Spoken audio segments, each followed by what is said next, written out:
Da-da-da-da-da-dun-dun.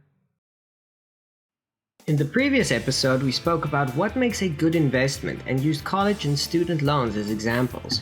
In this video, we are going to talk about how to make money, and we will focus on what makes a person employable. Hello everyone, my name is Mr.D, and welcome to episode 6 of our financial literacy series. Before we get started, take a second to smash the like button to help spread the message of financial awareness, and subscribe so that you don't miss another episode. Despite what many people think, nobody is entitled to being employed. A person is employed based on whether they can perform the required skills that the job requires.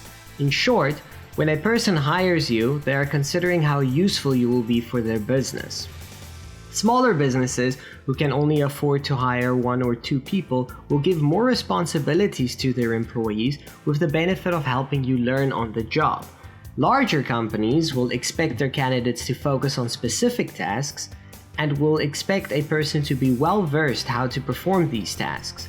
Obviously, this is not the case everywhere, but it's a good principle to keep in the back of your mind. One of the best things you can do is getting an entry-level job during school breaks. Not only will you have some extra income to save and get some of that sweet compound interest, but it will also teach you a bunch of skills, help you to meet new people, and give you some experience dealing with people.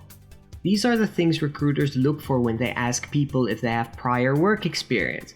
They want to see if you are capable of working full-time. Nobody wants to hire a person who they think is going to leave after a few months. The benefit of working part-time while you are in school is that it develops what are called soft skills. Soft skills are the skills that allow us to function in a team environment. They include being able to think creatively, networking, teamwork, and a whole lot more. These skills are what makes you good at the job. For instance, you can have a person who is absolutely brilliant in their subject field, but if they can't communicate effectively or use their expertise creatively, then they aren't very useful for the job.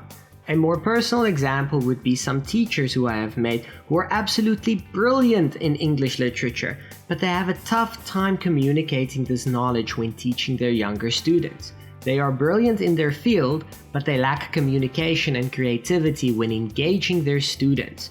That makes them less useful and easier to replace if there ever is a reason to do so. It's a hard reality, but that is just how business works.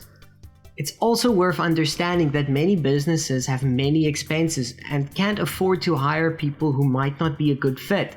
This is why there are people whose only job is to recruit people who are perfect for the job. Now, how can you become perfect for the job and be hired? The simple answer is to be useful. Be proactive and be willing to learn. Take the time now while people expect you to make mistakes as a young person and go and learn on the job. It's also worth it to read a lot of books and watch YouTube videos to educate yourself. If for some reason you can't find a part-time job during your break and you have some spare time, consider going to a library and reading some books about skill development. To get you started on your road to skill building, here are some of my favorite books.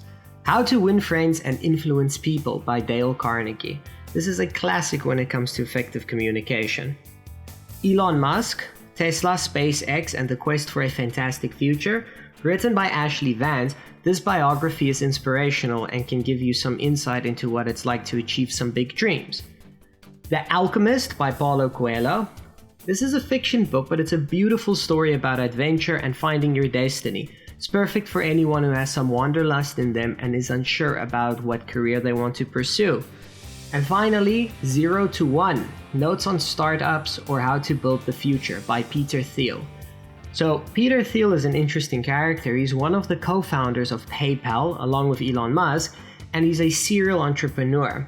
It's a small book, but it's packed with information on how big companies like Google and Apple work.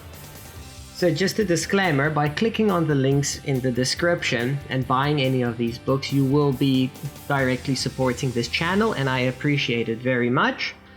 But that being said, that is it for this video. Thank you for watching. Don't forget to like and subscribe for more future videos, and I will see you again next time.